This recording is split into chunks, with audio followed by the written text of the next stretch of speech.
পাটিসাপটার পিঠে শুনে জিভে জল চলে আসলো। আর এই সময় ভালো ভালো পাওয়া যায় হিমসাগর আম, মানে সব রকম আমই পাওয়া যায়, কিন্তু হিমসাগর আম দিয়ে বানালে সব থেকে বেশি ভালো হয়। আর হিমসাগর আমটা মিষ্টিও হয়, তো তোমরা চেষ্টা করবে একটু মিষ্টি আম নেওয়ার। তো আজকে আমি বানাবো হচ্ছে পাটিসাপটার পিঠে। তো হ্যালো বন্ধুরা, তোমরা কেমন আছো? আশা করি সবাই অনেক ভালো আছো, আর তোমাদের আশীর্বাদে কিন্তু আমি অনেক অনেক ভালো আছি।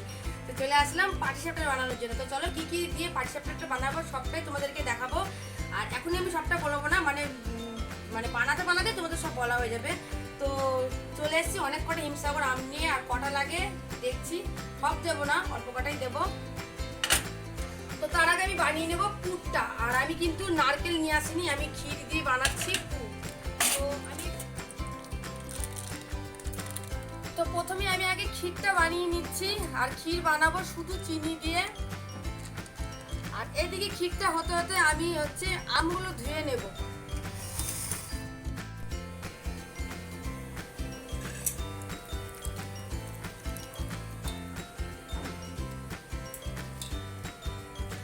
আর এবারে আমগুলো ধুয়ে ভালো করে ছাড়িয়ে আমি একটু মিক্সির মধ্যে এগুলো পুরো পেস্ট করে নেব।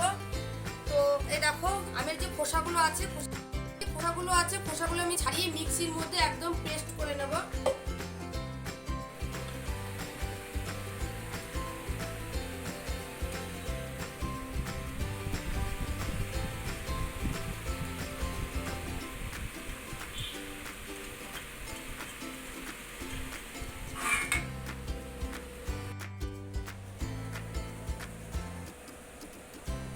আমার মিক্সির মধ্যে পুরো পেস্ট করা হয়ে গেছে একেবারে। আর হিমসাগর আম কোনো আঁশ নেই, তাই আমি ছেঁকলাম না আমটা।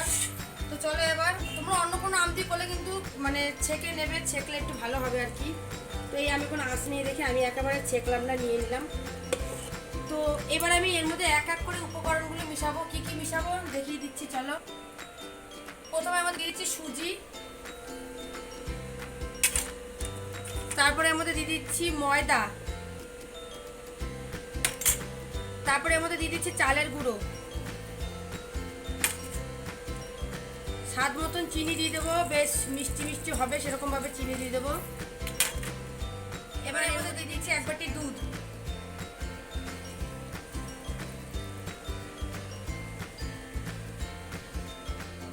এর মধ্যে দিয়ে দিচ্ছি অল্প করে জল।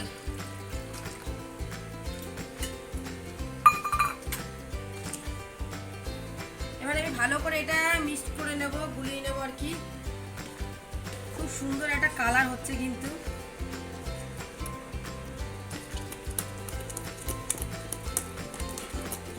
আর আমটা না একটু মিষ্টি নেওয়ার চেষ্টা করবে, না হলে কিন্তু টক হলে পরে পাটিসাপটাটা একদম খেতে ভালো লাগবে না। তাই আমটা একটু মিষ্টি নেবে, মিষ্টি হলে খেতে ভালো লাগবে। আর যেহেতু আমটা অনেকটা মিষ্টি, আমি কিন্তু চিনিটা কিন্তু সবটা দিয়ে দিইনি। আমি আগে একটু চেক করে দেখবো চিনিটা হয়েছে কিনা, যদি লাগে তাহলে আমি একটু দিয়ে নেব। তো এই ব্যাটারের মধ্যে আমি সামান্য পরিমাণে লবণ দিয়েছি, যেটা তোমাদেরকে আমি দেখাতে পারিনি। একটুখানি লবণ দিয়েছি, এক চিমটে, যেহেতু পিঠের মধ্যে বেশি লবণটা চলে না, এক চিমটে লবণ দিয়েছি। আর এটা এখন আমি 15 মিনিট এইভাবে রেখে দেবো, কারণ সুজিগুলো একটু ফোলার ব্যাপার আছে। আর সুজিগুলো ফুলে সব একসাথে হয়ে গেলে না মিশ্রণটা সুন্দর হবে আর কি, পিঠেটা ভালো উঠবে। আর এবার এটা থাক 15 মিনিট, আমার এটা পুরো হয়ে গেছে। আর এবারে যাবো হচ্ছে আমি পুরের দিকে। পুরটা এবার রেডি করে নেবো।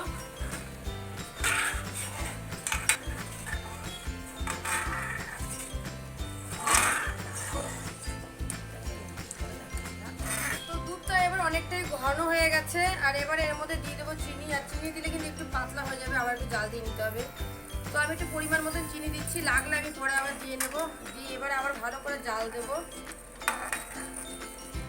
আর চিনিটা গলে গেলে একটু পাতলা হয়ে যাবে আর কি।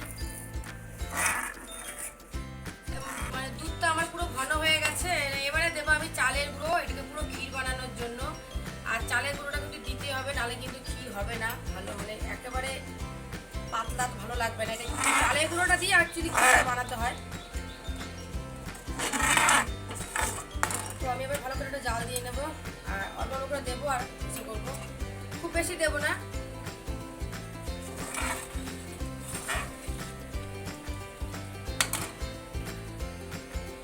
তো আমি আর বেশি দেবো না, এবার আমি ভালো করে একটা জাল দিয়ে নেবো। আর খিরটা বানিয়ে আমি এটা ঠান্ডা করে নেব। পাটিসাপটার মধ্যে একটু ঠান্ডা করে দিলেই ভালো হবে।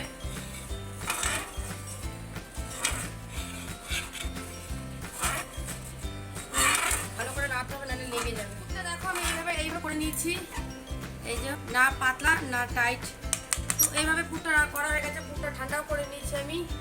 আর ফ্রাই প্যানটা আমি বসিয়ে দিয়েছি গ্যাস ধরে। আর আমি একটু তেল ব্রাশ করে নেব।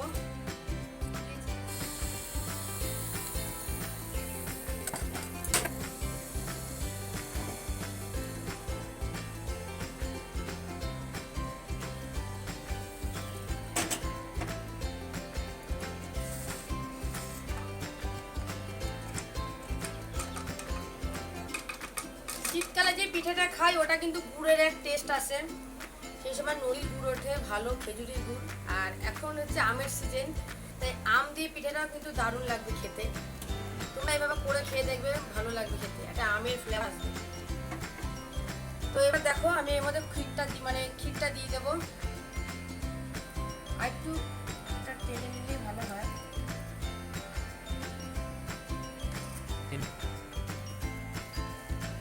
এবার আস্তে আস্তে উঠে নেব।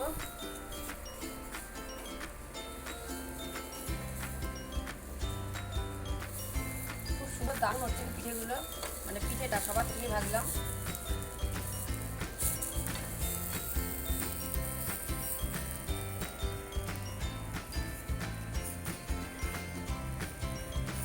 বেশি বড় সাইজ করছি না, আমি ছোট ছোট সাইজই করছি। দেখো হয়ে গেল পিঠে ভাজা।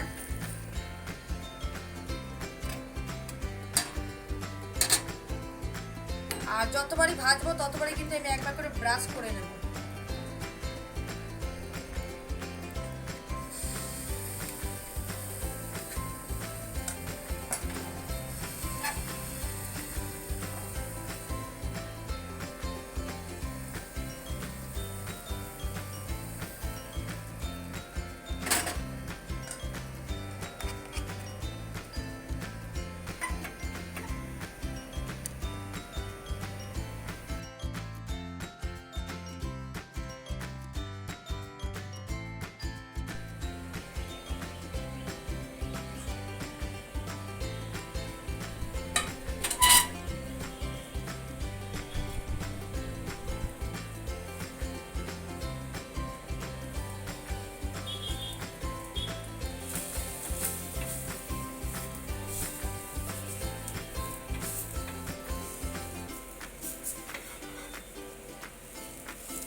তো এইভাবে আমি সমস্ত পিঠেগুলো বানিয়ে নেব বন্ধুরা, ঠিক আছে? একটু টাইম লাগবে পিঠেগুলো বানাতে।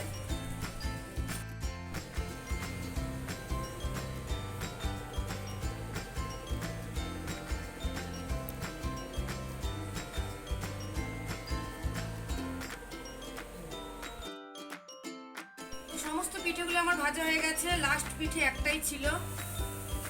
আর এটা একটু বড় করে দিয়েছি কারণ আর আমার কাছে পুর নেই, যার জন্য পুর শেষ।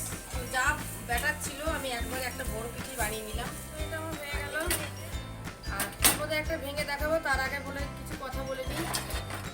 তো ভিডিওটা তোমাদের কেমন লেগেছে জাস্ট একটু তোমরা কমেন্ট করে জানিও। যদি ভালো লাগে তাহলে একটা লাইক করে দিও, চ্যানেলটা ফলো করে আমার পাশে থাকো। আর যারা ইউটিউব থেকে দেখছো তো চ্যানেলটা আমার সাবস্ক্রাইব করে দিও। চলো একটা পিঠে তোমাদের আমি ভেঙে দেখাচ্ছি কেমন হয়েছে ভেতরটা। পিঠেগুলো দেখতে খুব সুন্দর হয়েছে, দেখো। তো একটা ভেঙে দেখাচ্ছি, দেখো। ভেতরটা সাদা আর এটার উপরটা হচ্ছে হলুদ। এটা ভেতরটা সাদা, উপরটা হলুদ। খেতেও এটা খুব সুন্দর হবে। খেতেও কিন্তু এটা মানে আমের স্বাদটা পুরো একদম এর মধ্যে মিশে গেছে।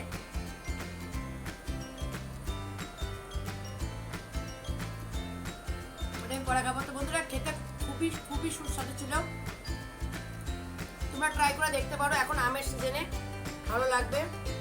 আর এটা আমার মানে কি বলবো, মানে অল্প করে বানিয়েছি, এটা আমরা এখনই খাবো। জাস্ট অসাধারণ হয়েছে। তো ভিডিওটা এ পর্যন্ত ছিল, বেশি বড় করলাম না। তো আজকের মতন টাটা।